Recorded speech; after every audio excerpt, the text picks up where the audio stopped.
a person's successful if they know where they are and they know where they're going and they're progressively moving in that direction. Success was the progressive realization of a worthy ideal. Anyone that has a goal and they're moving towards it, they're successful. But I think we're conditioned. We have a real strong conditioning, usually with not some very good ideas. Because we lack awareness or understanding of who we are, we're totally locked into a physical world, and we let things outside of us control us. 95% of the population are reacting to life. They're not really living at all. Philosophy, as I taught the last time I was here, philosophy, in my personal opinion, is the major determining factor in how your life works out. Philosophy, the major determining factor in how your life works out. To form our philosophy, you gotta think, gotta use your mind, gotta process ideas. And in my opinion, each person's personal philosophy is the major factor in how your life works out.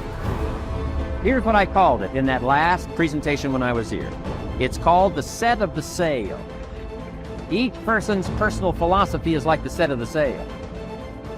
Now, I used to think it was circumstances that ordered my life.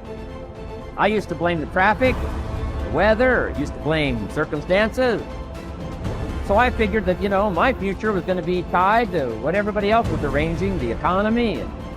And, you could turn around, go north, you can go east, you can go west, you can order the entire process of your own life. And we do that by the way we think. We do that by exercising our mind. We do that by processing ideas and come up with a better philosophy, a better strategy for our life, goals for the future, okay? Plans to achieve those goals. All this comes from developing our philosophy. I don't know how to start improving my life. Someone might say that. And I would say, well, you're not aiming low enough. There's something you could do that you are regarding as trivial, that you could do, that you would do, that would result in an actual improvement. But it's not a big enough improvement for you, so you won't lower yourself enough to take the opportunity. The point is, your best strategic position is, how am I insufficient and how can I rectify that? That's what you've got. And the thing is, you are insufficient and you could rectify it. Both of those are within your grasp. If you aim low enough. Time and dedication.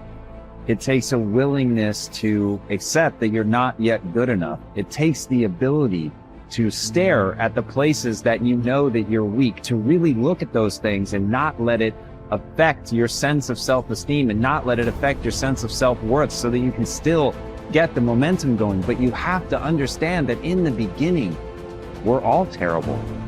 Remember, little achievements lead to confidence that conquers guilt.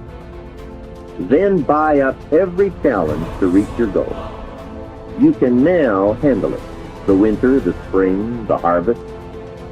Bring a new zeal to every problem, to every fear, to every opportunity. The inspiration from it all and the immediate and future progress that will someday give you a view from the top of your goals, your adventure, and your achievements. Most people get their motivational intuition through gut feelings. Thinking things through often prevents us from digging deeper and following our intuition. Those who consider themselves realists tend to see their objectives with a practical approach. For them, listening to their gut feeling is trivial, even fearful. The easiest way to find motivation in your intuition is to shun the thoughts that are created to play safe, some of which include common sense or I should have. By entertaining these thoughts, you are inhibiting your potential and deflecting.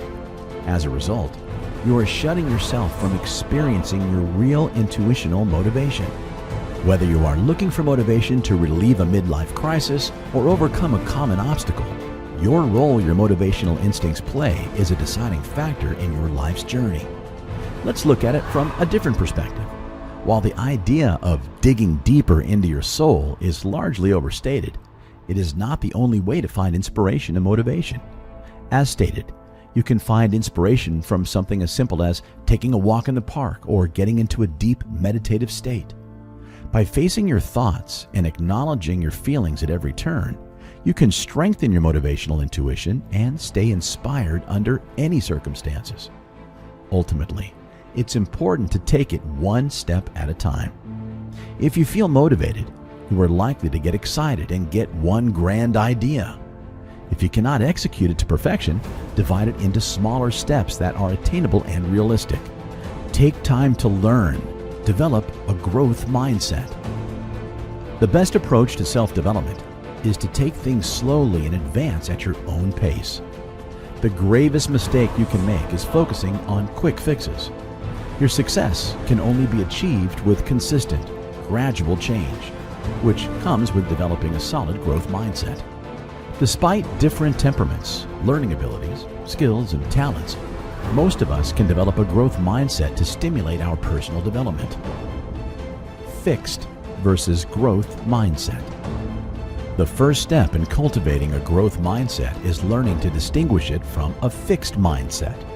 A person with a fixed mindset is often stuck with preconceived notions and is unable to grow from their experiences. They may suffer from creative blocks or fail to find inspiration. In extreme cases, they may develop mental health conditions such as chronic anxiety and depression. Having a fixed mindset inhibits not only your mental health, but also your growth potential. If you cannot accept constructive criticism, are threatened by other people's successes, or tend to give up easily, chances are you have a fixed mindset.